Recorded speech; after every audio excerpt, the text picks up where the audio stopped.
اما بعد فاعوذ باللہ من الشیطان الرجیم بسم اللہ الرحمن الرحیم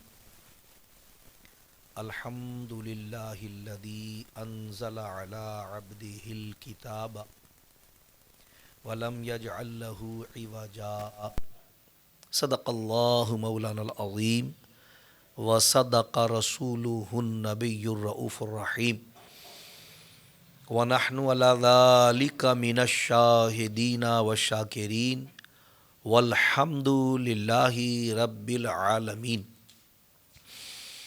فَقَدْ قَالَ اللَّهُ عَزَّ وَجَلَّ إِنَّ اللَّهَ وَمَلَائِكَتَهُ يُصَلُّونَ عَلَى النَّبِيِّ يَا أَيُّهَا الَّذِينَ آمَنُوا صَلُّوا عَلَيْهِ وَسَلِّمُوا تَسْلِيمًا اللہم صلی علی سیدنا و مولانا محمد و علی آل و اصحاب سیدنا و مولانا محمد معدن الجود والکرم و آلہ و اصحابہ و بارک وسلم صلاۃ و سلاما علیک یا سیدی یا رسول اللہ وعلی آلک و اصحابک یا حبیب اللہ صلی اللہ علیہ وسلم۔ حمد و صلات کے بعد اللہ تبارک و تعالیٰ کا بے پناہ شکر اور احسان، انتہائی کرم اور انعام کہ اس نے ہم گناہ گاروں کو یہ سعادت و توفیق عطا فرمائی کہ اس کی مقدس کتاب کے مبارک درس کی سماعت کا ارادہ اور نیت کر کے یہاں جمع ہے۔ ہزاروں درود اس نبی مکرم فخر دو عالم نور مجسم صلی اللہ تعالی علیہ وسلم کی ذات والا صفات پر کہ جن کی محبت ہمارے ایمان کی جان، جن کی غلامی ہمارے سروں کا تاج اور جن کی اطاعت دنیا اور آخرت میں کامیابی اور کامرانی کی ضمانت۔ ہزاروں سلام ان کے ازواجین مطہرات، اہل بیت اطہار، صحابہ کرام، خلفائے راشدین رضوان اللہ تعالی علیہم اجمعین پر۔ حصول برکت کے لیے قرآن کریم سے سورہ کہف شریف کی پہلی آیت مقدسہ کے تلاوت کرنے کا شرف حاصل کیا گیا۔ اللہ تعالیٰ سے دعا ہے کہ وہ ہمیں دین اسلام کا نور کامل نصیب فرمائے اور رب کریم قرآن کریم فرقان حمید کا فہم، اس کی برکت اور اس کی شفا و رحمت والی صفت سے ہم سب کو فیض یاب فرمائے اور صاحب قرآن صلی اللہ تعالی علیہ وسلم کی کامل اتباع اور مکمل پیروی، ان کی انتہائی عقیدت اور محبت کے ساتھ کرنا نصیب فرمائے۔ سورہ کہف شریف جو کہ مکی صورت ہے، مکہ مکرمہ میں اس کا نزول ہوا، اور جیسا کہ میں پہلے عرض کر چکا ہوں کہ قرآن کریم میں جو مختلف صورتوں کے نام ہمیں میسر آتے ہیں، یہ نام ضروری نہیں کہ اس کے مستقل عنوان کو ظاہر کرتے ہوں، بلکہ کبھی کوئی ایسی خاص چیز، کوئی ایسا خاص واقعہ، بلکہ کوئی خاص لفظ بھی کسی صورت کا نام اور اس کا تعارف بن جاتا ہے۔ اس سورہ مبارکہ کا اسم مقدس، اس کا نام سورہ کہف شریف اس لیے بنا کہ اس میں اصحاب کہف کا واقعہ ذکر کیا گیا ہے۔ عربی زبان میں کہف پہاڑ میں واقع کھو یا غار کو کہا جاتا ہے، اور کیونکہ اس سورہ مبارکہ میں ان اہل ایمان کے واقعے کا ذکر کیا گیا ہے جنہوں نے اپنے ایمان کی حفاظت کی خاطر پہاڑ کی کھو یعنی غار میں پناہ لی تھی، اس نسبت سے اس سورہ مبارکہ کا اسم مقدس سورہ کہف کہا گیا ہے۔ خوبصورت مضامین، ایمان افروز باتیں، عقائد اسلامیہ سے متعلق بعض اہم مضامین اور اخلاق دینیہ اور اسلامیہ سے متعلق کچھ ضروری چیزیں اس سورہ مبارکہ میں زیر بحث آئی ہیں۔ قرآن کریم حضور صلی اللہ علیہ وسلم کا معجزہ ہے اور اللہ تبارک و تعالیٰ کی طرف سے اپنے بندوں پر نازل کیا جانے والا، بھیجا جانے والا آخری پیغام ہدایت ہے۔ ظاہر ہے کہ اس کے ایک ایک لفظ میں قیامت تک لوگوں کے لیے، بالخصوص اہل ایمان کے لیے درس و سبق و ہدایت و رہنمائی پوشیدہ ہے۔ خوش نصیب ہوتے ہیں وہ لوگ جنہیں اللہ تبارک و تعالی قرآن کریم کی محبت، صاحب قرآن صلی اللہ تعالی علیہ وسلم کی محبت کے ساتھ نصیب فرماتا ہے،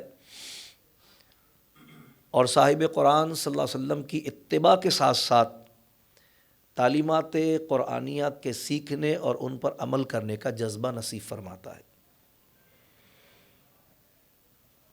اللہ تبارک و تعالی نے سورہ مبارکہ کی ابتدا اپنی حمد کے ساتھ فرمائی ہے، جیسا کہ شاعر اسلام ہے اور اللہ کے رسول صلی اللہ علیہ وسلم کا ایمان والوں کو یہ حکم و فرمان ہے کہ ہر کام کی ابتدا اللہ تبارک و تعالیٰ کے مقدس نام اور اس کی حمد سے کی جائے۔ یہ خود سنت رب ذوالجلال بھی ہے، لہذا اللہ تبارک و تعالیٰ نے اس سورہ مبارکہ کی ابتدا بھی اپنے نام اور اپنی حمد سے فرمائی ہے۔ لہذا ارشاد باری تعالیٰ ہے کہ الحمدللہ الذی انزل علی عبدہ الکتاب، سب خوبیاں، ساری تعریفیں اس اللہ تبارک و تعالیٰ کے لیے ہیں کہ جس نے اپنے بندے پر کتاب نازل فرمائی۔ یہاں اللہ تبارک و تعالیٰ نے اپنی حمد، اپنی تعریف اپنی اس صفت کے ساتھ اور اپنی اس شان کے ساتھ بیان فرمائی ہے جس کا تعلق نزول قرآن کے ساتھ ہے، جس سے پتہ چلتا ہے کہ قرآن کریم کا نزول کوئی معمولی واقعہ اور کوئی عام بات نہیں ہے۔ اس میں خاص بات جو ہمارے اس مضمون کو، اس عنوان کو پیش نظر رکھنے کے نتیجے میں سامنے آتی ہے، وہ یہ کہ اللہ تبارک و تعالیٰ نے دیگر انبیاء کرام پر بھی صحیفے اور کتابیں نازل فرمائی، لیکن قرآن کریم فرقان حمید کا حضور سید عالم صلی اللہ تعالیٰ علیہ وسلم کے قلب اطہر پر نازل ہونا، یہ حضور صلی اللہ تعالیٰ علیہ وسلم کے عظیم ترین معجزات میں سے ایک معجزہ ہے۔ اور کیونکہ حضور سید عالم صلی اللہ تعالی علیہ وسلم خاتم النبیین ہیں، یعنی آپ کے بعد اب قیامت تک کوئی نیا نبی مبعوث نہیں ہوگا، سلسلہ وحی منقطع ہو چکا ہے، لہٰذا ظاہر ہے کہ اب اللہ تبارک و تعالیٰ کی طرف سے اس کے بندوں کی طرف اب کوئی پیغام بھی نازل ہونے والا نہیں ہے۔ قرآن کریم وہ آخری پیغام ہدایت ہے جو اللہ تعالیٰ نے رسول اللہ صلی اللہ علیہ وسلم کے ذریعے اپنے بندوں کو عطا فرمایا ہے۔ تو کیونکہ یہ اللہ کی طرف سے آخری پیغام ہدایت ہے، یا یوں کہیے کہ کیونکہ یہ آخری پیغام ہدایت کے طور پر نازل کیا جانا تھا، اس لیے اللہ تبارک تعالیٰ نے اسے وہ شان عطا فرمائی، وہ عظمت عطا فرمائی، وہ کاملیت عطا فرمائی، وہ جامعیت عطا فرمائی کہ جو پچھلی کسی بھی کتاب اور صحیفے کو اللہ تبارک تعالیٰ نے اگرچہ وہ اللہ کے کلام تھے نہیں عطا فرمائی تھی۔ اس لیے کہ ان کے بعد آگے وحی کا سلسلہ، آگے ہدایات کا نزول جاری رہنا تھا، جبکہ قرآن کے بعد اب سلسلہ وحی منقطع ہو جانا تھا اور اب کوئی پیغام ہدایت نہیں آنا تھا۔ تو اگر یہ کہا جائے تو غلط نہ ہوگا کہ جس طرح اللہ تبارک تعالیٰ نے خاتم النبیین ہونے کے تقاضے کو پورا کرنے کے لیے حضور علیہ السلام کو تمام انبیاء سابقین سے بڑھ کر شان عطا فرمائی، اسی طرح اللہ نے قرآن کریم کو خاتم الکلام ہونے کے اعتبار سے، خاتم الکتاب ہونے کے اعتبار سے پچھلے تمام کلاموں پر فضیلت اور شان عطا فرمائی۔ تو خود اللہ تبارک و تعالیٰ نے اس کے نازل فرمانے کو اپنی شان کے طور پر بیان فرمایا، اور ظاہر ہے کہ جب اس کا نازل ہونا اللہ تعالیٰ کی شان ہے اور اللہ یہ کہہ کر اپنی شان بیان کر رہا ہے کہ سب خوبیاں اس اللہ کو جس نے اپنے بندے پر کتاب اتاری، تو جب کتاب کا اتارنا اتارنے والے کے لیے شان کی بات ہے تو جس پر کتاب نازل کی گئی اس کے لیے یہ کتنی بڑی شان ہے کہ اللہ نے اسے منتخب فرمایا اور اس پر اس کتاب کو نازل فرمایا۔ گویا یہ حضور علیہ السلام کی نعت بھی ہے اور اللہ کی حمد بھی ہے، یعنی ظاہری کلمات اللہ کی حمد کے ہیں، لیکن اس کے باطن میں رسول اللہ صلی اللہ علیہ وسلم کی نعت پوشیدہ ہے، کیونکہ اللہ تعالیٰ فرما رہا ہے کہ سب خوبیاں اللہ کو جس نے اپنے بندے پر کتاب نازل فرمائی، یعنی کتاب کا نازل فرمانا اللہ کی خوبی اور شان کو ظاہر کر رہا ہے۔ تو جب نازل کرنا شان کا سبب ہے تو اس لیے ہے کہ شان والی کتاب ہے، تو جب کتاب نازل کرنا شان کا سبب ہے، کتاب شان والی ہے، تو جس پر نازل کی گئی وہ بھی شان والا، اور یہ اس کی شان بھی اس میں بیان ہو گئی۔ تو گویا اگر ہم کہیں تو یہ غلط نہ ہوگا کہ کلمات تو ظاہراً حمد کے ہیں، لیکن اس میں اللہ تبارک و تعالی نے اپنی حمد کے ساتھ اپنے حبیب کی نعت بھی بیان فرمائی۔ فرمایا الحمدللہ الذی انزل علی عبدہ الکتاب، سب خوبیاں اس اللہ کو جس نے اپنے بندے پر کتاب اتاری۔ حضور علیہ السلام پر اللہ تبارک و تعالیٰ کا کتاب اتارنا یہ اللہ تبارک تعالیٰ نے اپنی شان اور اپنی عظمت کے طور پر بیان فرمایا ہے، جو کہ قرآن کی شان کو بھی ظاہر کرتا ہے، یعنی جو نازل کیا گیا وہ اتنا شان والا ہے کہ نازل کرنے والا اسے اپنی شان کے طور پر بیان کر رہا ہے، اور جس پر نازل کیا گیا یقیناً پھر وہ بھی شان والا ہے کہ جب نازل کرنا شان کا باعث ہے اور نازل کرنے والا اسے اپنی شان اور اپنی حمد سے تعبیر فرما رہا ہے، تو جس پر نازل کی گئی وہ بھی شان والا ہوا اور یہ اس کی بھی نعت ہوئی۔ لیکن اللہ تبارک و تعالیٰ نے اس موقع پر حضور علیہ السلام کا نام نہیں لیا، یہ نہیں کہا کہ الحمدللہ الذی انزل عبدی محمد علی عبدہ الکتاب، فرمایا نا، علی محمد نہیں فرمایا کہ سب خوبیاں اس اللہ کو جس نے محمد صلی اللہ علیہ وسلم پر کتاب نازل کی۔ آپ غور کریں گے تو اس سے بالکل متصل جو پچھلی سورہ مبارکہ ہے، اسی سورہ 15ویں پارے میں سورہ بنی اسرائیل بھی کہا جاتا ہے اس کو، سورہ اسرا بھی کہا جاتا ہے اس کو، اس کے کلمات بھی ایسی ہی حمد کے ساتھ ہیں، اور اس میں بھی اللہ نے حضور علیہ السلام کا اسم مبارک ذکر نہیں فرمایا، اور اس میں اللہ تبارک تعالیٰ نے حضور علیہ السلام کہ اس دوسرے عظیم معجزے کو بیان فرمایا ہے جو حضور علیہ الصلاۃ والسلام کے جملہ معجزات میں سے دو عظیم ترین معجزہ ہونے کے اعتبار سے وہ ایک ہے، دوسرا یہ ہے، یعنی ایک حضور علیہ السلام کو جو اللہ نے ہزاروں معجزات عطا فرمائے، میں پہلے بھی کبھی عرض کر چکا ہوں، ان میں سے دو معجزات حضور علیہ الصلاۃ والسلام کے سب سے عظیم الشان ہیں، جو باقی تمام معجزات پر غالب ہیں، حاوی ہیں، طاری ہیں، ان سے افضل و اعلیٰ، برتر و بالا ہیں۔ اس میں سے ایک سرکار کے قلب مبارکہ پر قرآن کریم کا نزول، کہ اس معجزے کا کمال، اس کی شان قیامت تک ظاہر ہوتی رہے گی، لوگ ہدایت پاتے رہیں گے، اس کے رموز و اوقاف قیامت تک ظاہر ہوتے رہیں گے، اس سے اللہ کے دین کی حقانیت ثابت ہوتی رہے گی، اس کے کلام الہی ہونے کی سند اور ثبوت رسول اللہ صلی اللہ علیہ وسلم کے سچے رسول اور ان کے لائے ہوئے دین کی صداقت کی دلیل بن کر قیامت تک قائم رہے گا، وغیرہ وغیرہ۔ اور دوسرا جو عظیم ترین معجزہ وہ سرکار علیہ السلام کا سفر معراج ہے۔ اس سے بالکل متصل پچھلی سورہ مبارکہ میں اللہ تعالی ارشاد فرمایا سبحان الذی اسریٰ بعبدہ، وہاں بھی بالکل یہی بات ہو گئی کہ پاک ہے وہ ذات، وہاں بھی پاکی بیان ہو رہی ہے، حمد بیان ہو رہی ہے، شان بیان ہو رہی ہے، پاک ہے وہ ذات، سبحان الذی اسریٰ بعبدہ، سیر کرائی جس نے اپنے بندے کو، وہاں پر بھی بندے کی بات ہو رہی ہے، اللہ تبارک تعالیٰ نے وہاں بھی بندہ ہونے کا ذکر فرمایا ہے۔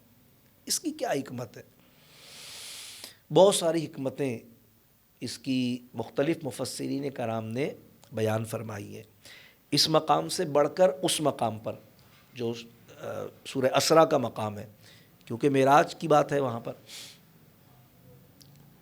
بہت ساری حکمتیں بیان فرمائی ہیں، لیکن اس میں سے ایک جو عظیم ترین حکمت ہے وہ یہ کہ اللہ تبارک و تعالیٰ نے یہاں پر تو اپنا نام ذکر فرما دیا نا، لیکن وہاں پر اللہ نے اپنا نام بھی ذکر نہیں فرمایا۔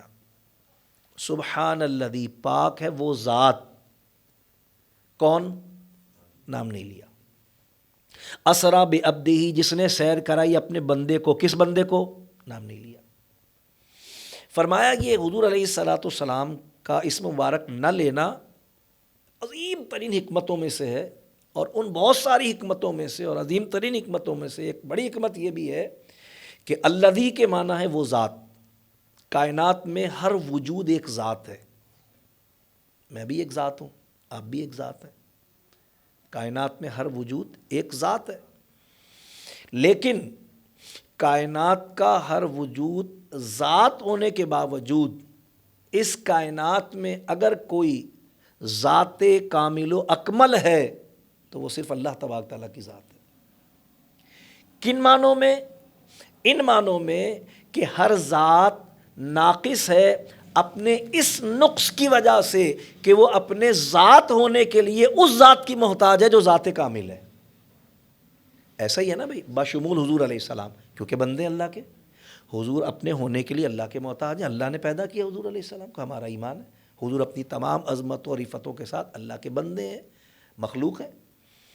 تو یعنی ذات کامل اگر کوئی ہے تو وہ اللہ تبارک تعالیٰ کی ذات ہے، کیونکہ باقی جتنی ذاتیں ہیں وہ ناقص ہیں، اور نقص ان کا کیا ہے؟ ان کا نقص یہ ہے کہ وہ اپنے ذات ہونے کے لیے اس ذات کی محتاج ہیں جو ذات کامل ہے، اس لیے الذی حقیقتاً اور کاملاً صرف اللہ ہی کی ذات ہے۔ فرمایا اسی طرح وہاں پر عبدہ فرمایا گیا، نام نہیں لیا گیا حضور علیہ السلام کا، تو فرمایا کہ عبد، بندہ، تو کائنات میں ہر ذات ایک بندہ بھی تو اللہ کا، بھئی جانور ہوں، پرندے ہوں، چرندے ہوں، حشرات الارض ہوں، یا انسان ہوں یا جنات ہوں، سب عبد ہیں، بندے تو اللہ کے ہیں سارے، اللہ کی عبادت کرنے والے ہیں، اللہ کے پیدا کیے ہوئے ہیں، بندے سارے۔ فرمایا جس طرح اللہ نے اپنے لیے الذی فرمایا کیونکہ وہ ذات کامل ہے، باقی تمام ذاتیں ان معنوں میں ناقص ہیں کہ اپنے ہونے کے لیے اس ذات کی محتاج ہیں۔ فرمایا اسی طرح اللہ نے قرآن میں جہاں کہیں سرکار کے لیے عبد فرمایا ہے وہ اس لیے فرمایا ہے کہ اس کائنات میں عبد کامل صرف حضور کی ذات ہے، باقی جتنے عبد ہیں وہ عبد تو ہیں مگر عبد ناقص ہیں۔ پوچھا گیا کیوں؟ فرمایا جس طرح ہر ذات ذات ناقص ہے، نقص اس کا یہ ہے کہ وہ اپنے ہونے کے لیے اس ذات کی محتاج ہے. اسی طرح ہر عبد ناقص ہے، اور نقص اس کا یہی ہے کہ وہ اپنے بندہ ہونے کے لیے اس بندے کی محتاج ہے جو کہ عبد کامل ہے. اس لیے کہ اللہ نے فرمایا کہ محبوب آپ کو پیدا کرنا مقصود نہ ہوتا تو میں اس کائنات کو تخلیق نہ کرتا، کیونکہ کائنات میں ہر بندہ اللہ کا بندہ ہونے کے لیے حضور کا محتاج ہے. اگر حضور نہ ہوتے تو وہ بھی نہیں ہوتا. اور اللہ تبارک و تعالیٰ کا بندہ بننے کے لیے، وہ کسی نے کہا بندہ بننا ہے خدا کا تو گدھا بن ان کا. اللہ تبارک تعالیٰ کا بندہ بننے کے لیے، پیارا بندہ بننے کے لیے، محبوب بندہ بننے کے لیے، پسندیدہ بندہ بننے کے لیے، مقبول بندہ بننے کے لیے اس بندے کا محتاج ہے، جس کے لیے رب کائنات نے فرمایا فاتبعونی یحببکم اللہ. محبوب کہیے میری اتباع کرو تو اللہ تمہیں اپنا محبوب بنائے گا. تو فرمایا حضور علیہ السلام عبد کامل ہیں، باقی سارے عبد ناقص ہیں. حضور علیہ السلام کی عبدیت مطلقہ ہے، یعنی جو شان عبدیت اللہ نے سرکار کو عطا فرمائی ہے ساری مخلوق میں وہ عبدیت کسی اور کو حاصل نہیں ہے. اور حضور کی عبدیت یعنی حضور کا عبد ہونا بذات خود حضور کی نعت ہے. کیوں؟ یہاں میں تھوڑی سی گفتگو اور عرض کر کے پھر بات آگے بڑھاؤں گا. عبد کے ایک معنی غلام کے بھی ہوتے ہیں. عبد مانے بندہ، غلام حکم بجا لانے والا. ان معنوں میں حضور بھی اللہ کے بندے ہیں، بالکل حضور اللہ کے حکم کے پابند ہیں، اللہ تعالیٰ کی مخلوق ہیں، اللہ کے رسول ہیں، اللہ کے عبد ہیں. لیکن عبد دو طرح کے ہوتے ہیں، ایک عبد عمومی ہوتا ہے اور ایک عبد معزون ہوتا ہے. کیا مطلب؟ مطلب یہ کہ جب کوئی آقا اپنے بہت سارے غلام ان کے ذمے مختلف کام لگاتا ہے، ان میں سے کوئی ایک غلام اس کو اتنا پیارا، اتنا محبوب، اتنا پسندیدہ ہوتا ہے کہ وہ باوجود عبد ہونے کے اسے اذن عطا کر دیتا ہے. معزون، عبد معزون، اسے اذن عطا کر دیتا ہے. کیا مطلب؟ مطلب وہ یہ کہتا ہے بھئی دیکھو میں فلاں جگہ جا رہا ہوں، میرے پیچھے یہ ذمہ دار ہے، میرے پیچھے یہ ذمہ دار ہے، بس یہ جیسا کہے گا ویسا کرنا ہے. وہ بھی انہی غلاموں میں سے ایک غلام، لیکن یہ معزون اذن دے دیا گیا ہے. حتیٰ کہ جب اس کا اعتماد بڑھتا ہے مالک کا اور آقا کا تو کہتا ہے بھائی یہ میرا عبد معزون ہے، یعنی جو یہ کہے گا وہ میری طرف سے ہی ہوگا،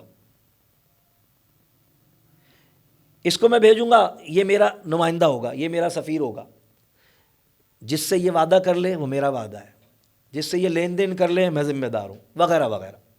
عبد معزون. حضور علیہ الصلاۃ والسلام اللہ تعالیٰ کے عبد معزون ہے. کیوں؟ اس لیے کہ اللہ نے قرآن کریم فرقان حمید کی متعدد آیات کے ذریعے حضور علیہ السلام کا اپنی ذات اور اپنی صفات کا مظہر ہونا بیان فرمایا ہے.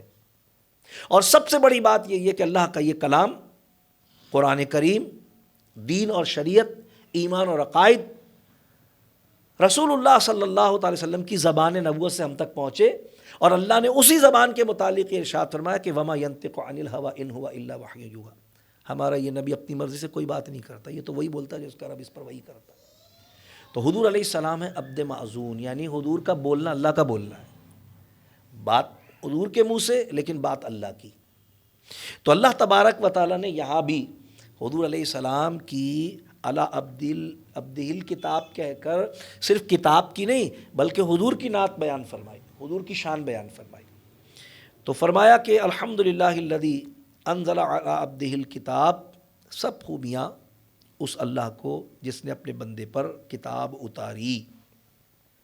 جیسا کہ میں نے بتا دیا کہ ہم سب اللہ کا بندہ ہونے کے لیے بھی حضور کے محتاج ہیں، کہ اگر حضور نہ ہوتے تو ہم بھی نہیں ہوتے، اور اللہ کا حقیقی پیارا محبوب اور پسندیدہ بندہ بننے کے لیے بھی حضور کے محتاج ہیں، کہ حضور کی غلامی کریں گے، حضور پر ایمان لائیں گے، حضور سے محبت کریں گے، حضور کی اتباع کریں گے، تبھی اللہ کے محبوب اور پیارے بندے بنیں گے، جیسا کہ اللہ نے قرآن میں قانون بیان کر دیا.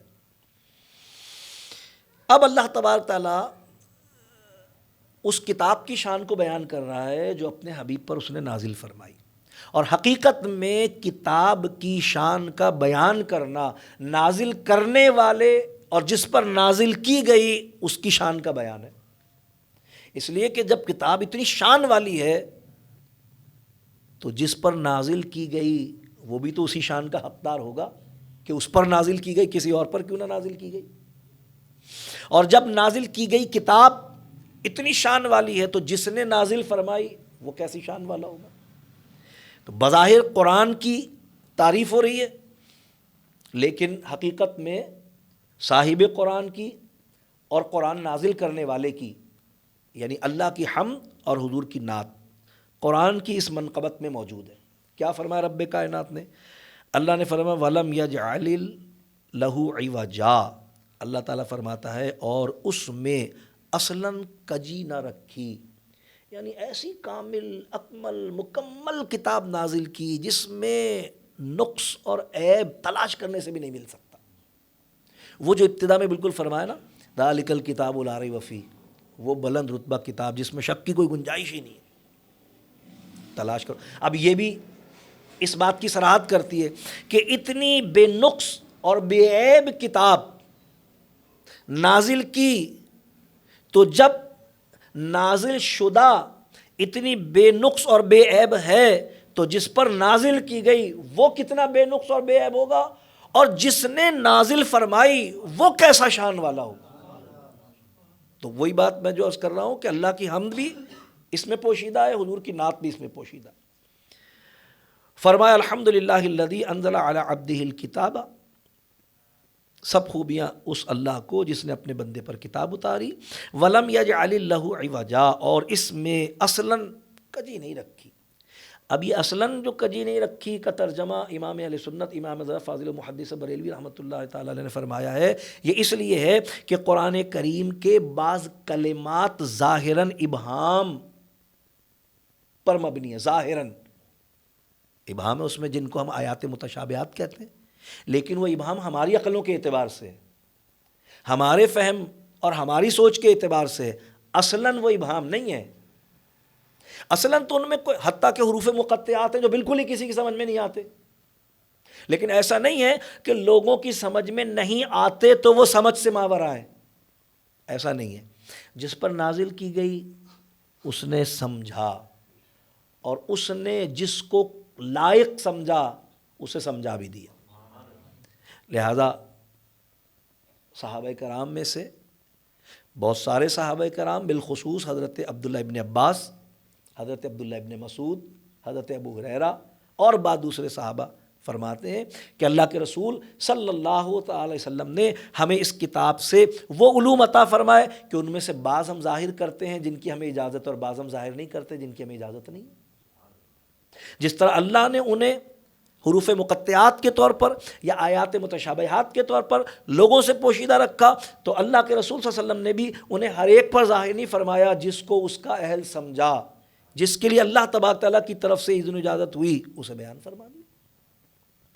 تو فرمایا کہ اس میں ہم نے کوئی کجی، کوئی کمی، کوئی عیب، کوئی نقص نہیں رکھا. یعنی قرآن کریم کی عبارات میں بھی تلاش کرنے سے کوئی خرابی نہیں ملے گی، اس کے معانی میں کوئی اختلاف نہیں ملے گا، اس کی خبروں میں کہیں کوئی جھوٹ نہیں ملے گا، اس کے مضامین میں کوئی نقص اور عیب نہیں ملے گا. یعنی ہر طرح سے اللہ نے کامل اکمل اور مکمل کتاب نازل فرمائی. بات وہی ہے جو میں نے پہلے عرض کی کہ کیونکہ خاتم النبیین ہونے کا تقاضا یہ تھا کہ حضور علیہ الصلاۃ والسلام ہر نقص و عیب سے پاک ہوں. اسی طرح خاتم الکلام اور خاتم الکتاب ہونے کے حوالے سے قرآن کے لیے بھی یہ تقاضا تھا کہ وہ ہر نقص اور عیب سے پاک ہو، کامل اکمل مکمل ترین ہو. اس لیے اللہ تبارک تعالیٰ نے صرف یہی اعلان نہیں کیا قرآن کریم میں کہ ذالک الکتاب لا ریب فیہ، یہ وہ بلند رتبہ کتاب ہے جس میں شک کی گنجائش نہیں، بلکہ ساتھ ہی ساتھ چیلنج بھی کر دیا وَإِن كُنتُمْ فِي رَيْبٍ مِّمَّا نَزَّلْنَا عَلَىٰ عَبْدِنَا فَأْتُوا بِسُورَةٍ مِّن مِّثْلِهِ وَادْعُوا شُهَدَاءَكُم مِّن دُونِ اللَّهِ إِن كُنتُمْ صَادِقِينَ. فرمایا اور جس کسی کو بھی ہمارے اس کلام کے، اس کتاب کے کلام الہی ہونے میں شک ہو جو ہم نے اپنے بندہ خاص پر نازل کی ہے، یہاں پر بھی عبد کی بات ہے، وَإِن كُنتُم فِي رَيْبٍ مِّمَّا نَزَّلْنَا عَلَىٰ عَبْدِنَا، ہم نے اپنے بندے پر نازل کی ہے. نام ذکر نہیں کیا کیونکہ کوئی دوسرا یہ دعویٰ نہیں کر رہا تھا کہ قرآن مجھ پر نازل ہوا ہے. قرآن کے نزول کا دعویٰ حضور کا تھا. اور پھر اس عبد کی معرفت، اس عبد کی پہچان یہ اللہ تبارک تعالیٰ نے اس کتاب کے ذریعے رکھی ہے. تو یوں کہہ لیجئے کہ حضور علیہ الصلاۃ والسلام قرآن کی شان کو بیان فرماتے ہیں اور قرآن حضور کی عظمتوں کا بیان کرتا ہے. لہذا اللہ تبارک و تعالیٰ نے فرمایا کہ اور اگر تم میں سے کسی کو بھی شک ہو اس کتاب کے، اس کلام کے کلام الہی ہونے پر جو ہم نے اپنے بندے خاص پر نازل کی ہے، فَأْتُوا بِسُورَةٍ مِّن مِّثْلِهِ، تو اس جیسی ایک صورت بنا کر لے آؤ. کسی ایک فرد کے لیے، کسی ایک مذہب، عقیدے، فکر، فلسفے اور ازم کے لیے نہیں، بلکہ پوری دنیا کفر کے لیے اس چیلنج کو عام کر دیا اللہ تعالیٰ نے. فرمایا وَادْعُوا شُهَدَاءَكُم مِّن دُونِ اللَّهِ، اللہ کے مقابلے پر جو تمہارا مددگار بنے اسے اپنا مددگار بھی بنا لو، سب مل جاؤ. یہ قرآن کی کاملیت ہے، اور اس کاملیت کے بیان کرنے میں ظاہراً یہ منقبت قرآن کی بیان ہو رہی ہے، لیکن اس کے پس پردہ اللہ کی حمد اور حضور کی نعت ہے. کیونکہ جب کتاب ایسی شان والی ہے تو جس پر نازل ہوئی ہے وہ بھی شان والا ہے، اور جس نے نازل کی ہے وہ تو کیا ہی شان والا ہے. پھر اس کی صفت کو بیان کیا جا رہا ہے. فرمایا قیما لینذر بأسا شدیدا من لدنہ، عدل والی کتاب، اللہ کے سخت عذاب سے ڈرائے. یعنی یہ کتاب جو ہے عدل والی کتاب ہے، اس میں ہر بات انصاف پر مبنی ہے، یعنی نہ کمی ہے نہ زیادتی ہے، عدل والی بات ہے، اعتدال والی بات ہے. لہذا اللہ تبارک تعالیٰ فرما رہا ہے کہ وہ اعتدال کیا ہے؟ وہ اعتدال یہی ہے کہ یہ بشارت بھی دیتی ہے اور نذارت بھی دیتی ہے. لہذا فرمایا گیا کہ عدل والی کتاب ہے تو ایک طرف اللہ کے سخت عذاب سے ڈراتی ہے، خود کتاب بھی ڈراتی ہے اپنے مضامین کے ساتھ، اور صاحب کتاب جو کہ اس کی تبلیغ فرما رہے ہیں وہ بھی اللہ کے عذاب سے ڈراتے ہیں. کس کو ڈراتے ہیں؟ ظاہر ہے کافروں کو ڈراتے ہیں. اللہ تبارک و تعالیٰ کے عذاب سے کافروں کو، غافلوں کو دنیا اور آخرت کے عذابوں سے ڈراتے ہیں. دنیا میں بھی عذاب آ سکتا، آخرت میں بھی عذاب آ سکتا، ڈراتے ہیں. اور ساتھ ہی ساتھ کیونکہ عدل والی کتاب ہے نا، لہٰذا صرف ڈرا نہیں رہی ہے، بلکہ فرمایا وَيُبَشِّرَ الْمُؤْمِنِينَ الَّذِينَ يَعْمَلُونَ الصَّالِحَاتِ أَنَّ لَهُمْ أَجْرًا حَسَنًا، اور فرمایا کہ اور ایمان والوں کو جو نیک کام کریں بشارت دیتی ہے. یعنی ڈرانے کا معاملہ جو ہے وہ کافروں کے لیے ہے، اور بشارت والا معاملہ جو ہے وہ مومنوں کے لیے ہے. یہاں سوال یہ پیدا ہوتا ہے کہ قرآن کریم فرقان حمید مومنوں کو کیوں نہیں ڈراتا؟ ڈرانے کا معاملہ کافروں کے لیے، کیونکہ آگے کہا کہ وَيُبَشِّرَ الْمُؤْمِنِينَ الَّذِينَ، یعنی بشارت جو ہے وہ صرف مومنوں کے لیے.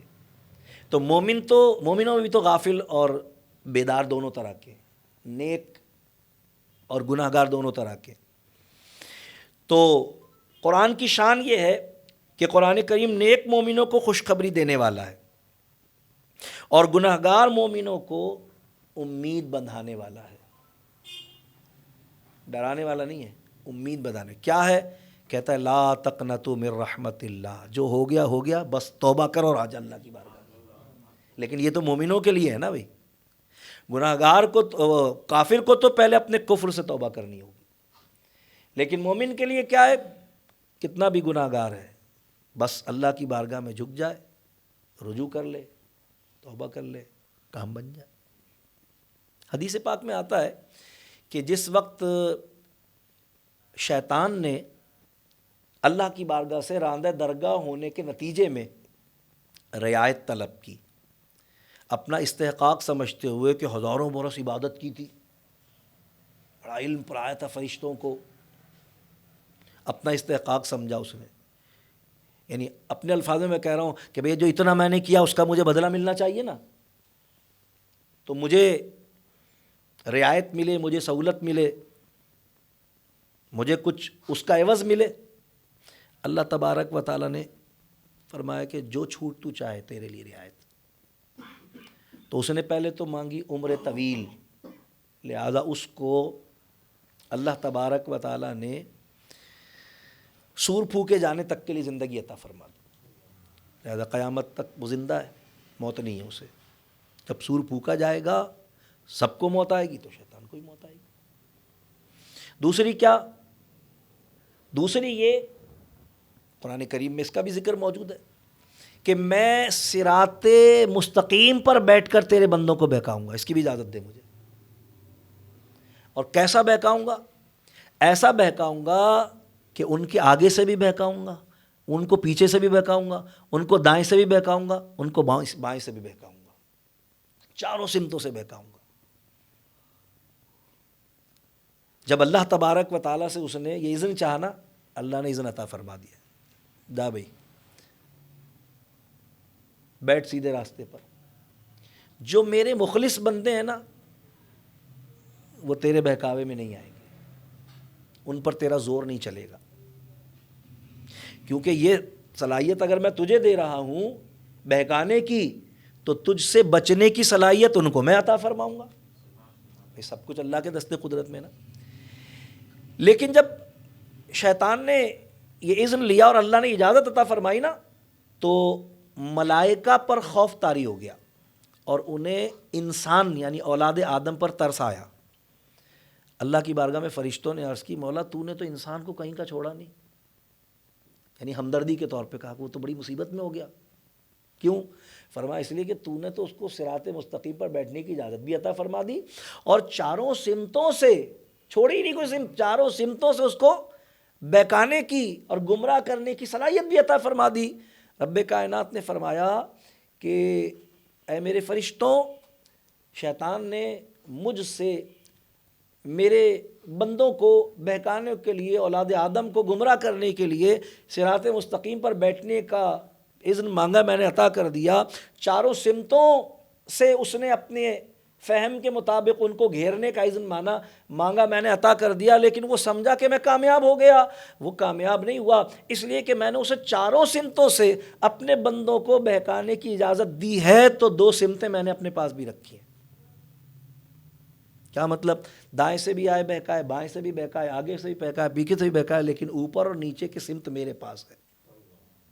تو جب میرا بندہ اس کی ساری محنتوں کے بعد گناہ کا مرتکب ہو جائے گا تو نیچے اور اوپر کی سمت میں نے اپنے پاس رکھی ہے.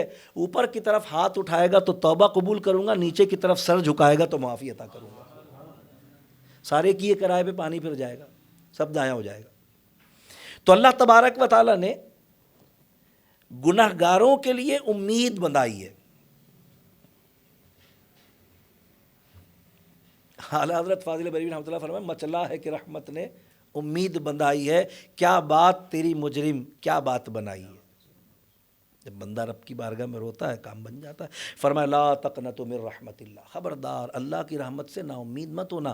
یہاں بات ہو رہی ہے اللہ کی رحمت سے نا امید نہ ہونے کی. لوگ کہتے ہیں حضور سے امید لگانا بیکار ہے، ہم کہتے ہیں پھر اللہ کی رحمت کون ہے ذرا تعارف کرواؤ. ہم تو یہی جانتے ہیں کہ وما ارسلناک الا رحمۃ للعالمین، اللہ نے حضور کو اپنی رحمت بنا کر بھیجا ہے. ہمیں تو قرآن یہی بتا رہا ہے کہ حضور علیہ السلام کو اللہ نے تمام جہان والوں کے لیے رحمت بنا کر بھیجا ہے. جب حضور تمام جہان والوں کے لیے رحمت ہیں تو ہم کہتے ہیں کسی مومن کے لیے کائنات میں حضور سے بڑھ کر اللہ کی بارگاہ میں کوئی امید ہو ہی نہیں سکتی. ہماری تو ساری امیدیں حضور کے ساتھ ہی ہیں. ہماری ساری امیدوں کا مرکز و محور تو حضور کی ذات ہے. تو فرمایا وبشر الذین وَيُبَشِّرَ الْمُؤْمِنِينَ الَّذِينَ يَعْمَلُونَ، اور ایمان والوں کو جو نیک کام کریں بشارت دے. تو جو نیک مومن ہے ان کو خوشخبری دیتا ہے، اور جو گناہ گار ہیں ان کا کیا ہوگا؟ تو ان کی امید بندھاتا ہے کہ لا تقنطوا من رحمت اللہ، قرآن ان کی امید بندھاتا ہے۔ لہذا نیک عمل کی قید لگائی گئی کہ وہ نیک عمل والے جو ہیں وہ بشارت پائیں گے، لیکن جو گناہ گار ہیں ظاہر ان کے لیے بشارت تو نہیں ہے نا، لیکن ان کے لیے امید ہے کہ رجوع کریں، توبہ کریں۔ اور پھر اس رجوع اور توبہ کے لیے اللہ نے ہیلے اور بہانے رکھے ہیں۔ یہ شب قدر کیا ہے، یہ شب برات کیا ہے، یہ شب معراج کیا ہے، یہ رمضان مبارک کے آخری عشرے کی تاقراتیں کیا ہیں، یہ اللہ تبارک و تعالیٰ کی طرف سے جمعے کے دن رکھی گئی گھڑی جس میں اللہ تعالیٰ توبہ قبول کرتا ہے کیا ہے، یہ سب ہیلے رکھے گئے ہیں۔ مقصود ہے اپنے حبیب علیہ الصلاۃ والسلام کے غلاموں پر اپنی رحمت کا نزول فرمانا۔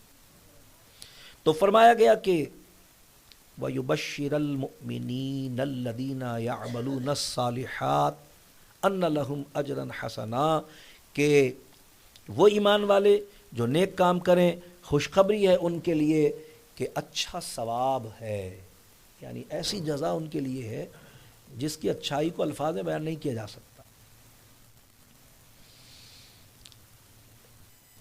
اس کے بعد ایک خوبصورت بات جو رب کائنات نے ان خوش نصیبوں کے لیے فرمائی ہے۔ کن خوش نصیبوں کے لیے؟ جو ایمان والے بھی ہیں اور اعمال صالحہ والے بھی ہیں، کیونکہ انہی کے لیے اجر اور ثواب کی بات کی جا رہی ہے نا۔ گناہ گاروں کے لیے امید ہے، یعنی وہ رجوع کر لیں، جب وہ رجوع کریں گے تو نیکوکاروں میں آ جائیں گے، پھر ان کے لیے بشارت ہے نیکوکاروں کے لیے۔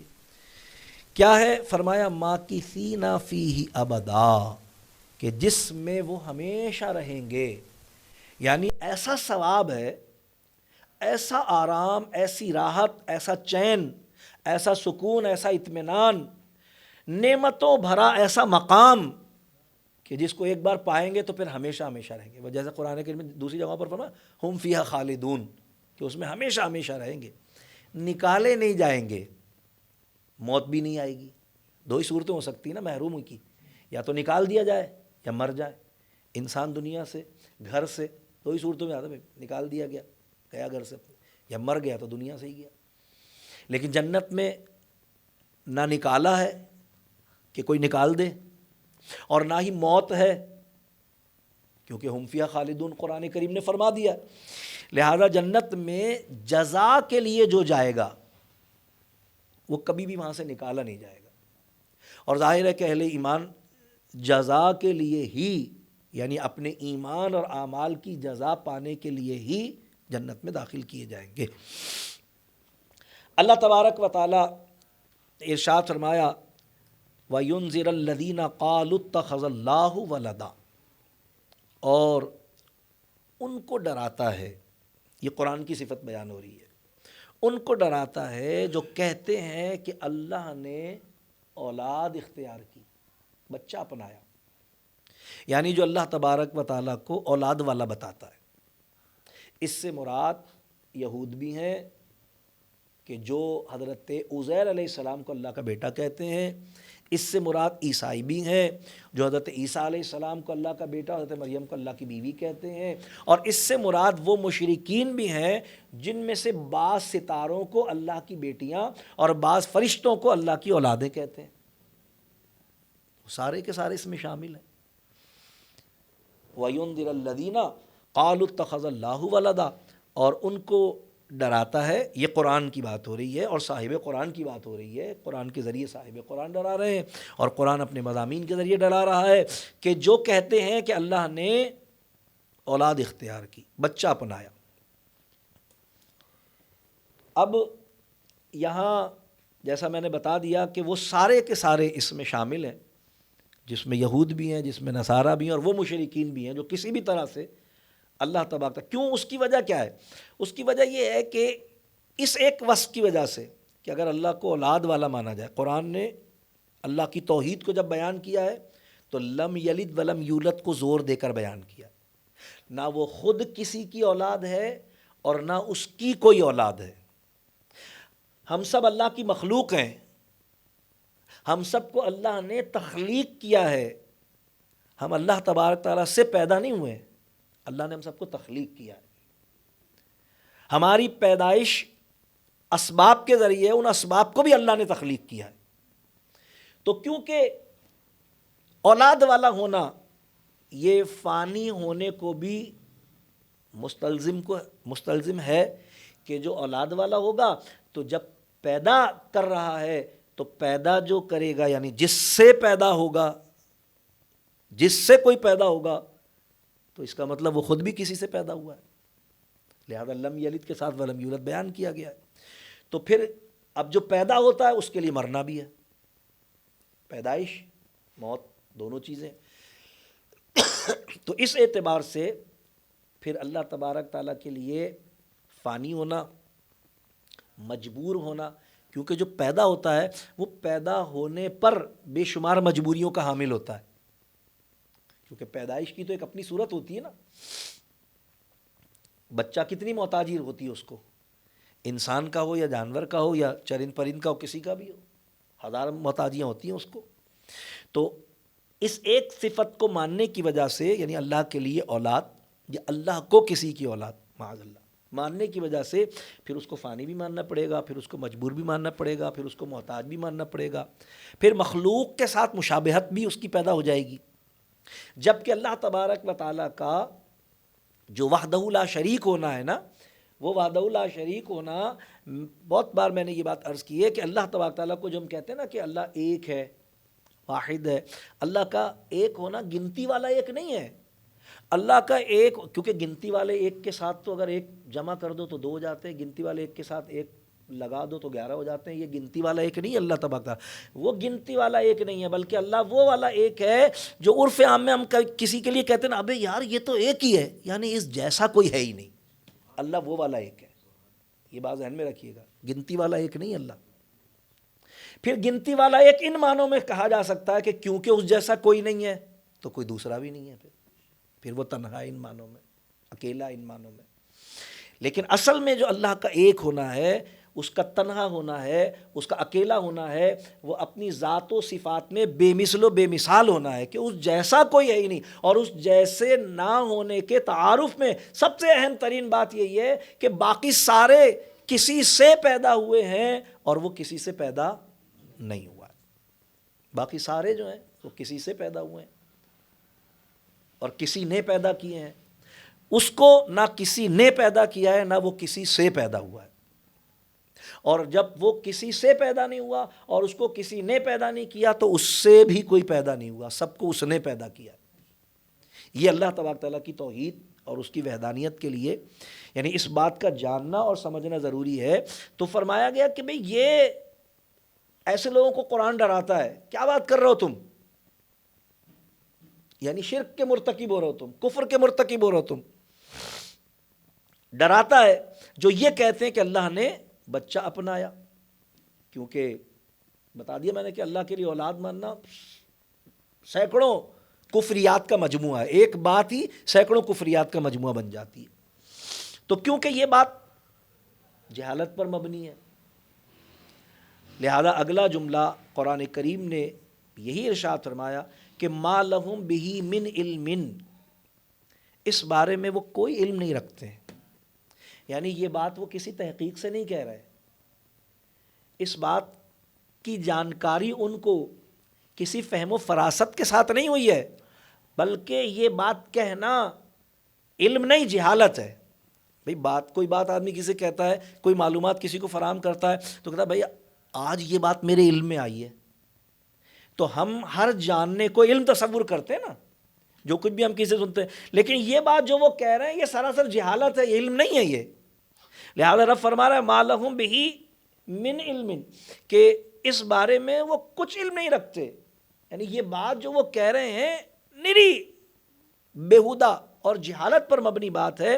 فرمایا وَلَا لِآبَائِهِمْ، نہ وہ خود اس بارے میں کوئی علم رکھتے ہیں، نہ ان کے باپ دادا اس بارے میں کوئی علم رکھتے تھے، کیونکہ وہ اپنے باپ دادا کی سنی بھی بول رہے ہیں نا، تو وہ بھی اس بارے میں کوئی علم، کوئی تحقیق نہیں رکھتے تھے. بس یہاں پھر عرض کر دوں کہ یہاں علم بمانا جاننا نہیں ہے، بلکہ یہاں علم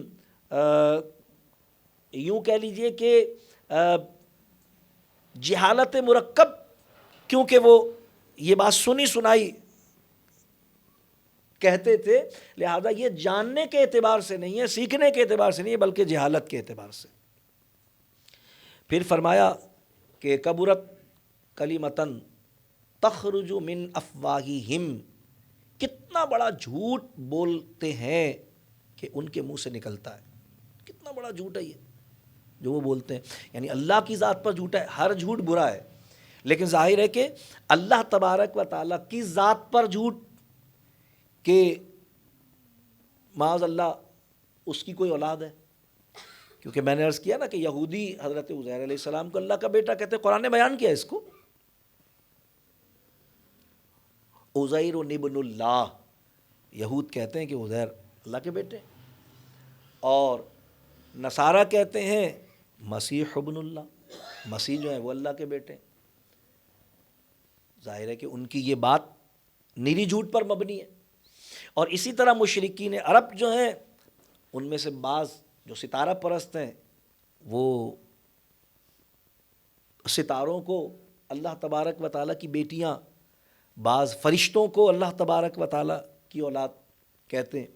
لہذا فرمایا گیا کہ یہ جو کچھ کہتے ہیں یہ بڑا جھوٹ ہے جو ان کے منہ سے نکلتا ہے، ان یقولون الا کذبا، اور یہ ایسا جھوٹ ہے کہ جو نرا جھوٹ ہے، یعنی اس کے جھوٹ ہونے میں کوئی شک ہو ہی نہیں سکتا، بالکل قطعی طور پر یہ جھوٹی بات اپنے منہ سے، اپنی زبان سے ادا کرتے ہیں کہ اللہ تبارک و تعالیٰ کی طرف اولاد ہونے کو منسوب کرتے ہیں۔ پھر رب کائنات ارشاد فرما رہا ہے فَلَعَلَّكَ بَاخِعٌ نَفْسَكَ عَلَىٰ آثَارِهِمْ، رب کائنات فرماتا ہے تو کہیں، اب اللہ تعالیٰ حضور علیہ السلام سے مخاطب، اب حضور علیہ السلام سے فرمایا جا رہا ہے کہ کہیں تم اپنی جان کو ہلاکت میں نہ ڈال دو۔ حضور علیہ السلام بے پناہ کوشش فرماتے تھے تبلیغ دین کے لیے، یعنی سرکار علیہ السلام پر جو پیغمبرانہ ذمہ داری اللہ نے ڈالی تھی، حضور علیہ السلام اس ذمہ داری سے کہیں بڑھ کر اس کے لیے محنت کرتے تھے۔ جان کی پرواہ نہیں، آرام کی پرواہ نہیں، چین و سکون کی پرواہ نہیں، لیکن اللہ تبارک تعالیٰ کو اپنے محبوب کی پرواہ ہے۔ اللہ تبارک تعالیٰ فرما رہا ہے فَلَعَلَّكَ بَاخِعٌ نَفْسَكَ عَلَىٰ آثَارِهِمْ إِن لَّمْ يُؤْمِنُوا بِهَٰذَا الْحَدِيثِ أَسَفًا، رب کائنات فرماتا ہے تو کہیں تم اپنی جان پر کھیل جاؤ گے کیا حبیب، ایسے بدبختوں کی خاطر اتنی تکلیف کیوں اٹھا رہے ہو، صرف اس شوق میں کہ یہ ایمان لے آئے۔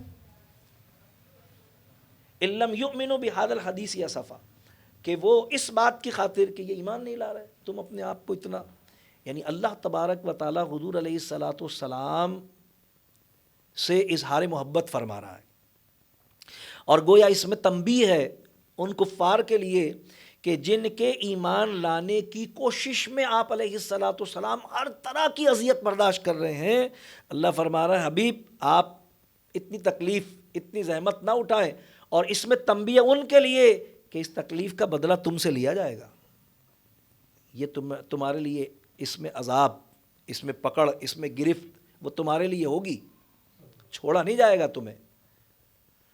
تو حضور علیہ السلام تو یہ چاہتے تھے کہ بھی سبھی لوگ ایمان لے آئیں۔ حضور علیہ السلام نہ صرف یہ کہ تبلیغ دین میں اپنی بشری تقاضوں سے بڑھ کر، بشری قوت و صلاحیت سے بڑھ کر کوشش کرتے تھے، بلکہ اللہ تعالیٰ کی بارگاہ میں التجا اور عبادت کے حوالے سے بھی بہت زیادہ کوشش فرمایا کرتے تھے۔ وہ جو میں نے پہلے کبھی عرض بھی کیا ہے کہ اللہ تعالیٰ فرما رہا ہے یا ایھا المزمل قم اللیل الا قلیلا، اے میرے پیارے حبیب آپ تمام رات قیام نہ کیا کریں، نصفہ او انقص منہ قلیلا، آدھی رات قیام کرے یا اس میں بھی کچھ کمی کر لیں۔ تو یہ جو حضور علیہ السلام راتوں کو اللہ کی بارگاہ میں گریہ وزاری فرماتے تھے، یہ دن میں کی جانے والی اس محنت کے اچھے نتیجے کے لیے کیا کرتے تھے۔ کہ مولا تیرے بندوں پر ان کے ایمان کے لیے میں جو جد و جہد کر رہا ہوں، تو اپنے کرم سے ان کو ایمان عطا فرما دے. یعنی جس طرح ہم کہتے ہیں نا بھی دعا اور دوا دونوں، تو تبلیغ میں محنت بھی، اور نتیجے کے لیے کیونکہ اللہ پر توکل تھا، اللہ سے دعا بھی. درود پاک اللہم صلی علی.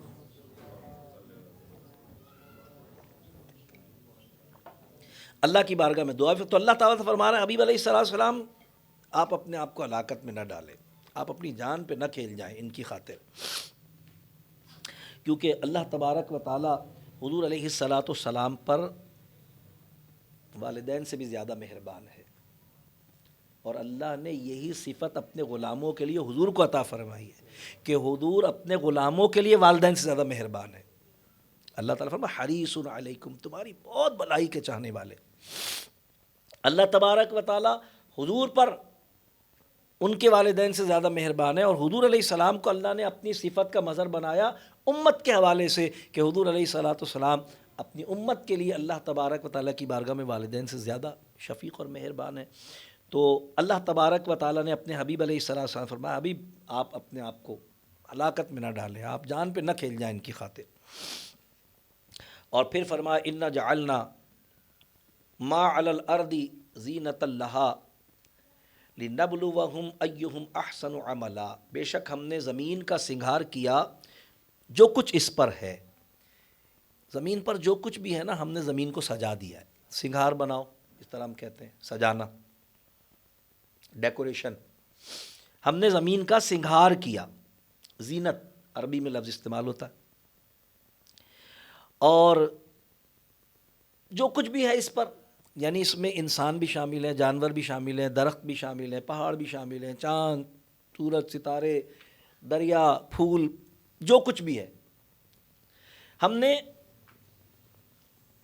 زمین کا سنگھار بنایا، جو کچھ بھی اس پر ہے، انسان، جانور، کھیتی باڑی، باغ باغیچے، پھل پھول، سب وغیرہ وغیرہ.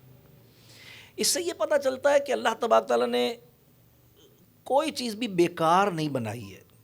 دیکھیے اگر مثال کے طور پر میں اور آپ یہ کہیں کہ بھئی میں نے یہ کمرہ سجایا ہے، تو جب کمرہ سجا ہوا ہے نا، تو پھر اب اس کمرے میں جو کچھ بھی ہے میں نے لگایا ہے سجانے کے ارادے سے. کسی کو اگر وہ بیکار لگتا ہے تو یہ اس کے فہم کا قصور ہے، سجانے والے کا قصور. سجانے والے نے اسے سجانے کے ارادے سے ہی لگایا ہے. کیا میری اس بات کا معنی یہ ہے کہ اس اللہ کے اس فرمان سے کہ انا جعلنا ما علی الارض زینہ، جو کچھ بھی ہم نے زمین پر ہے وہ سب کچھ اس کا سنگھار بنایا ہے، یہ دلیل ہے اس بات کی کہ زمین پر جو کچھ بھی اللہ نے پیدا کیا ہے کچھ بھی بیکار پیدا نہیں کیا ہے، فالتو کچھ بھی نہیں ہے. بات چیزیں بری ہیں، چیز کا برا ہونا برا ہے، لیکن اس کا پیدا کرنا برا نہیں ہے، کیونکہ اس چیز کے برے ہونے میں بھی زمین کی زینت ہے، کیونکہ اس برائی کا بھی کوئی نفع ہے، اس برائی کا بھی کوئی نفع ہے. اللہ نے کوئی چیز بھی بیکار نہیں بنائی ہے اس کائنات. اس آیت کے ذریعے کہ اللہ تعالیٰ فرما رہا ہے کہ انا جعلنا ما علی الارض، ما کا عموم، ما کا مطلب ہوتا ہے جو، یعنی جو اللہ نے فرمایا جو کچھ بھی، اس کا مطلب ہے کہ ہر چیز اس میں شامل ہو گئی، ہر چیز اس میں شامل ہو گئی. سور بھی، کافر بھی، مشرک بھی، بت بھی، سب کچھ ہے نا، جو کچھ بھی ہے اس کائنات میں. تو کسی چیز کا برا ہونا، چیز کا برا ہونا تو برا ہے، لیکن اس کا پیدا کرنا برا نہیں ہے، کیونکہ اللہ نے پیدا کیا ہے اور اسے زینت فرمایا ہے. پیدا کرنا اچھائی ہے، کیونکہ اس برائی کے پیچھے بھی کوئی اچھائی پوشیدہ ہے، اس برائی کے پیچھے بھی کوئی اچھائی پوشیدہ ہے. تو کائنات میں کوئی چیز اللہ نے بیکار نہیں بنائی ہے. یعنی اگر میں یہ کہوں کہ بھئی اللہ نے کافر پیدا کیے، سارے مومن ہی ہوتے، تو بات یہ ہے کہ اگر سارے مومن ہوتے تو مومن جہاد کس سے کرتے؟ مومن جہاد کس سے کرتے؟ برائی کے اور اچھائی کے توازن کے سبب سے اچھائیوں کی بقا ہوتی ہے، ہر چیز اپنی ضد سے پہچانی جاتی ہے. لہذا بری چیز کا وجود اچھی چیز کی اہمیت اور حیثیت کو ظاہر کرتا ہے. بری شے کا ضرر اچھی شے کے نفع کو ظاہر کرتا ہے، پتہ چلتا ہے کہ بھئی ہاں دیکھو یہ نفع والی چیز ہے، یہ نقصان والی چیز ہے۔ تو اللہ تبارک و تعالیٰ نے جو یہ فرمایا نا، اس میں پتہ چلتا ہے کہ اللہ تبارک و تعالیٰ نے اس کائنات میں کوئی چیز بھی بیکار پیدا نہیں فرمائی ہے۔ چیزیں تو بری ہو سکتی ہیں مگر ان کا پیدا کرنا برا نہیں ہے، اس میں حکمت ہے۔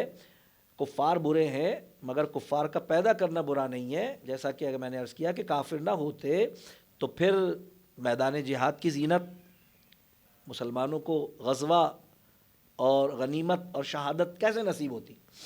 کفر کے وجود سے مومن کی بہت ساری عبادات قائم ہیں، اور دیگر چیزوں پر بھی اگر ہم توجہ کریں تو یہ ہمارا ایمان ہونا چاہیے کہ کوئی ایک ذرہ بھی اس کائنات میں بیکار نہیں ہے، فالتو نہیں ہے۔ میں نے پہلے کبھی عرض کیا ہے، مجھے یاد پڑتا ہے، حضرت موسیٰ علیہ السلام نے ایک بار اللہ تبارک تعالیٰ کی بارگاہ میں عرض کی، مولا یہ تو نے چھپکلی کیوں تخلیق فرمائی ہے؟ تو بجائے اس کے کہ اللہ تعالیٰ حضرت موسیٰ علیہ السلام کے سوال کا جواب ارشاد فرماتا، اللہ تعالیٰ نے موسیٰ علیہ السلام سے فرمایا، موسیٰ کل چھپکلی ہم سے پوچھ رہی تھی مولا تو نے موسیٰ کو کیوں پیدا کیا؟ مقصود کیا ہے اس جواب کا؟ اس جواب کا مقصود یہ ہے کہ موسیٰ تم کتنے بڑے اولو العزم نبی ہو ہمارے، اور کتنا بڑا تم کام کر رہے ہو، لیکن چھپکلی پوچھ رہی تھی کیوں بنایا ہے؟ کیوں؟ اس لیے کہ تمہاری تخلیق کی حکمت سے وہ بے خبر ہے، اسے معلوم نہیں ہے۔ تو موسیٰ یہی معاملہ یہاں بھی ہے کہ تم کیونکہ چھپکلی کی تخلیق کی حکمت پر آگاہ نہیں ہو، اس لیے تم یہ سوال کر رہے ہو، ورنہ ہم نے جس طرح تمہیں بے سبب پیدا نہیں کیا، اسے بھی بے سبب پیدا نہیں کیا۔ ہر چیز کی اللہ نے حکمت رکھی۔ خلیفہ ہارون رشید اپنے دربار لگائے بیٹھے ہوئے تھے، ایک دن تو ایک مکھی ہوا میں اڑتی ہوئی آئی اور خلیفہ کی ناک پر بیٹھ گئی۔ تو خلیفہ کو بڑی جھنجھلاہٹ ہوئی، خلیفہ نے ہاتھ کے اشارے سے مکھی اڑائی، تو مکھی اپنی عادت اور فطرت کے مطابق تھوڑی دیر ہوا میں اڑی اور دوبارہ خلیفہ کی ناک پر بیٹھ گئی۔ تو خلیفہ کو بڑا زیادہ جھنجھلاہٹ ہوئی، پھر اس نے مکھی ہاتھ سے اڑائی، تو پھر تھوڑی دیر کے بعد مکھی جو تھوڑی دیر ہوا میں اڑتی گن گن گن کرتی ہے، پھر اس کے بعد ناک پہ بیٹھ گئی، تو غصہ آ گیا اس کو۔ تو کیونکہ خلیفہ ہارون رشید خود عالم تھے اور ان کے دربار میں علماء کی عادل تھے، بہت متقی پرہیزگار تھے، علماء ان کے دربار ہوتے تھے، تو اسی جھنجھلاہٹ میں انہوں نے اپنے قریب بیٹھے ہوئے ایک عالم دین کو برجستہ مخاطب کر کے کہا، حضرت ذرا یہ بتائیے اللہ نے مکھی کیوں پیدا کی ہے؟ اس گمان کے ساتھ کیسی بیکار چیز ہے، ذرا پریشان کر رہی ہے، کیا مقصد اس کا، کیا مصرف ہے اس کا، بتائیے حضرت اللہ نے اس کو کیوں تخلیق کیا ہے؟ تو وہ عالم دین، عالم ربانی تھے، انہوں نے برجستہ فرمایا کہ خلیفہ آج تک تو مجھے مکھی کی تخلیق کی کوئی حکمت معلوم نہیں تھی، لیکن ابھی ابھی مجھے اس واقعے کے نتیجے میں مکھی کی تخلیق کی حکمتوں میں سے ایک حکمت پتہ چلی ہے، وہ میں بتاتا ہوں آپ کو۔ ابھی وہ کیا فرمایا کہ میں گمان کرتا ہوں کہ اللہ نے مکھی کو جن حکمتوں کے تحت تخلیق فرمایا اس میں سے ایک حکمت یہ بھی ہے کہ اللہ آپ جیسے بڑے بادشاہ کو یہ احساس دلائے کہ میں وہ احکم الحاکمین ہوں جو تمہیں ایک مکھی کے ذریعے عاجز کر سکتا ہوں، احساس رہے کہ تم بندے ہو، بندے بن کے رہو۔ تو کیونکہ وہ بھی عالم دین تھے تو رونے لگے، انہوں نے ان کی نصیحت کو قبول کیا کہ ہاں واقعی ایسا ہی ہے۔ بتانے کا مقصد یہ ہے کہ مکھی، چھپکلی جو بظاہر ہمیں فالتو، بیکار، بے مقصد اور گھنونی اور گندی چیزیں نظر آتی ہیں، لیکن اللہ تبارک تعالیٰ نے کوئی چیز بھی بے مقصد نہیں بنائی۔ اللہ تعالیٰ فرما رہے ہیں اِنَّا جَعَلْنَا مَا عَلَى الْأَرْضِ زِینَةً، ہم نے زمین پر جو کچھ بھی تخلیق کیا ہے وہ سب اس کا سنگار ہے، زینت ہے، اس کی حسن ہے، اس کا بیکار کچھ بھی نہیں ہے۔ اب کیوں تخلیق کیا ہے؟ باقی ساری حکمتوں سے بڑھ کر انسان کے لیے اس میں جو حکمت پوشیدہ ہے، فرمایا زینت اللہ، یہ سب کچھ اس کی زینت ہے، لِنَبْلُوَهُمْ أَيُّهُمْ أَحْسَنُ عَمَلًا، کہ انہیں آزمائیں۔ اب انسان کی بات ہو رہی ہے کہ انہیں آزمائیں کہ ان میں سے کس کے کام بہتر ہیں، یعنی اللہ نے سب ہماری آزمائش کے لیے، اچھائیاں بھی اور برائیاں بھی۔ کیا مطلب کہ بھئی اب دیکھیں کون اچھائی اختیار کرتا ہے، کون برائی اختیار کرتا ہے، کون نیکی اپناتا ہے، کون بدی اپناتا ہے، کون حلال کی طرف جاتا ہے، کون حرام کی طرف جاتا ہے، کون ہماری ممانعت کی ہوئی چیزوں سے رکتا ہے اور کون نہیں رکتا۔ یہ دیکھ، اب یہ جو دیکھنا ہے نا، یہ اللہ کے جاننے کے لیے نہیں ہے. اب یہ ایک اہم عقیدے کی بات ہے جو اللہ فرما رہا ہے نا لِنَبْلُوَهُمْ أَيُّهُمْ أَحْسَنُ عَمَلًا، کہ انہیں آزمائیں کہ ان میں کس کے کام بہتر ہیں. تو یہ آزمانا جو ہے اللہ کے جاننے کے لیے نہیں ہے. یہ میں اس لیے وضاحت کر رہا ہوں کہ مثال کے طور پر میں، کیونکہ میری گورنمنٹ جاب ہے، میں اسکول میں ٹیچر ہوں، تو ہم جب آزمائش کرتے ہیں، بچوں کی ٹیسٹ لیتے ہیں، تو ہمارا آزمانا یہ جاننے کے لیے ہوتا ہے کہ بچے نے سیکھا یا نہیں سیکھا. لیکن اللہ تبارک و تعالیٰ کا آزمانا جاننے کے لیے نہیں ہوتا، کیونکہ اللہ تبارک و تعالیٰ اپنے علم کے لیے کسی بھی ذریعے اور وسیلے کا محتاج نہیں ہے. اس کا علم ذاتی ہے. اللہ تعالیٰ علیم ہے، اس کا علم ذاتی ہے. تو آپ کہیں گے پھر یہ اللہ نے کیوں رکھا ہے؟ تو یہ اس لیے رکھا ہے کہ خود انسان جو ہے نا، ان پر اللہ تبارک تعالیٰ ظاہر فرمائے اور قیامت کے دن وہ اعتراض نہ کر سکے. یعنی وہ اچھا کرے تو قیامت کے دن جب اللہ اچھائی عطا کرے تو اسے بتائے کہ اس اچھائی کے عوض میں یہ ثواب تجھے ملا ہے. وہ دنیا میں برا کرے تو جب قیامت کے دن وہ برا کرے تو جو برائی اس کو عذاب اور گناہ ملے گا تو اس کو خود پتہ ہو اور بتایا جائے، جیسا کہ نامہ اعمال دے دیا جائے گا کہ بھئی اس کے عوض میں ملا یہ. یعنی یہ خود ہمارے جاننے کے لیے ہوگا، اللہ کے جاننے کے لیے نہیں ہوگا. تو رب کائنات نے